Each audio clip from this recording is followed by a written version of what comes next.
Aho neza uni idi turatimana nk'ibisanzwe. YouTube channel ni Rwanda Real Estate. Uyu munsi rero turi Kacyiru aho tugiye kwereka inzu nziza cyane iri kuri kaburimbo banyerekere kuri miliyoni 310 igurishwa iri Kacyiru. Reka tubatembereze tubereke ubwiza bw'inzu. Kigera hano rero urabona ko dufite parking ihagije y'imodoka enye ziparitse neza. Urabona ko hatwikiriye na ahantu heza cyane rwose. Reka tuzamuke hejuru tugende tubereka imbere uburyo ameze. See the balcony. Urabona ko ifite akabalko keza cyane tutarinjira mu nzu. Reka tubereke noneho mu nzu nyirizina.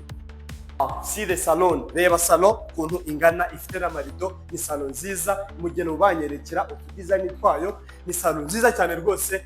Ino nzu kuri miliyoni 310 yaba iyawe. Reka tubereke noneho mu gikoni uburyo hameze. Igikoni cyiza murakibona, ni igikoni cyiza pe. Igikoni cyisanzuye. Ino nzu kuri miliyoni 310 yaba iyawe. Murakoze mudukurikiye kuri Rwanda Real Estate. Aka ni agashort video tuba dufashe kugira ngo tubereke uburyo inzu imeze. Hanyuma kuri full video muradukurikira kuri Rwanda Real Estate. Murebe ibyiza byacu. Murakoze cyane murakarama.